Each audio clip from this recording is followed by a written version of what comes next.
Hi, I'm Dan Aubuchon, and welcome to the Joy of Tennis Teaching. For those of you who know my hat issues, you might be wondering what this hat is today. Especially for those of you who are international, you might not recognize the logo of the Boston Red Sox baseball team.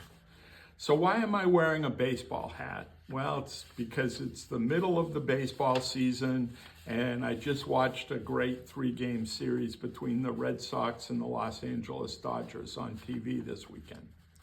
But no, that's not it. Watching the baseball game, it got me to thinking about teaching tennis. And teaching tennis is all about communicating sports ideas. And one of the best ways, I think, to communicate these ideas is to use analogies from other sports. I know I use, when I'm teaching people how to serve, I use the idea of throwing a ball all the time. I'll have people throw a tennis ball and I'll teach them how to throw. But even for more advanced players, I will talk about how in tennis serving is an awful lot like baseball pitching. It's not just about power. It's not always throwing your fastball.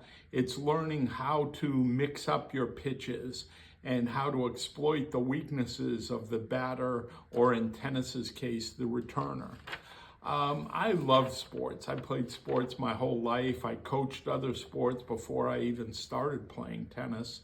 And so I'm always eager and ready to use analogies and concepts from other sports to help me with my tennis teaching. So one of the questions I'll ask every student is, what sports did you play? What sports do you play? What sports do you watch? What are you interested in? And you can use analogies from every sport. In basketball, the wrist can be used on teaching the serve or the overhead. In soccer and basketball, you can talk about the disassociation between what you're doing with your upper body and your lower body. I know the first time I went to Europe, I was amazed at the amazing footwork and balance of the recreational players at the PBI camps in Austria. Well, it's because these gentlemen, even though they might be very out of shape at the time, when they were growing up, they played soccer. So they developed that lower body coordination. So as you're teaching, always try to look at the angles and find out about your players and what their sports background or sports interests are, because you can open up a whole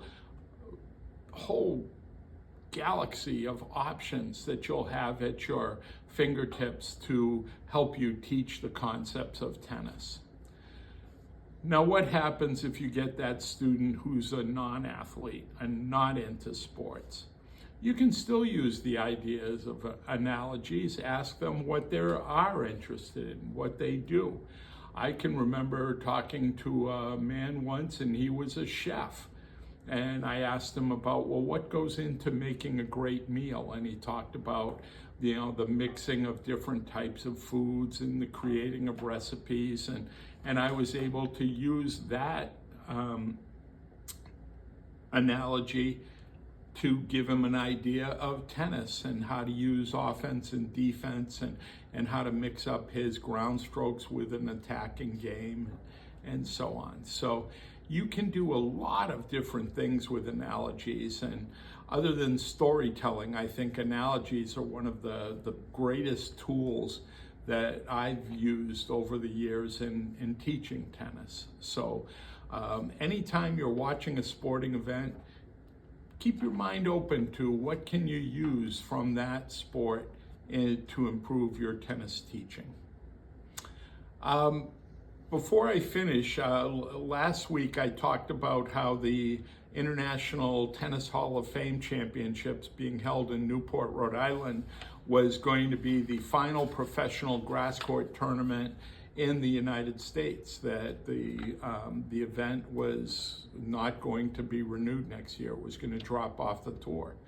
Literally right after we posted that video, I received a notice from the Hall of Fame that Next year, they're going to hold a $125,000 Challenger Series event for both men and women in Newport. So professional grass court tournaments are not leaving the United States totally.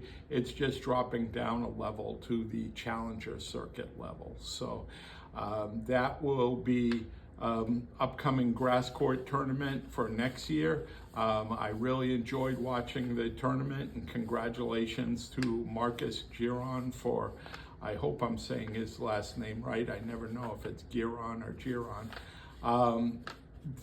For winning this year's final event on the ATP circuit. So go out there and be joyful.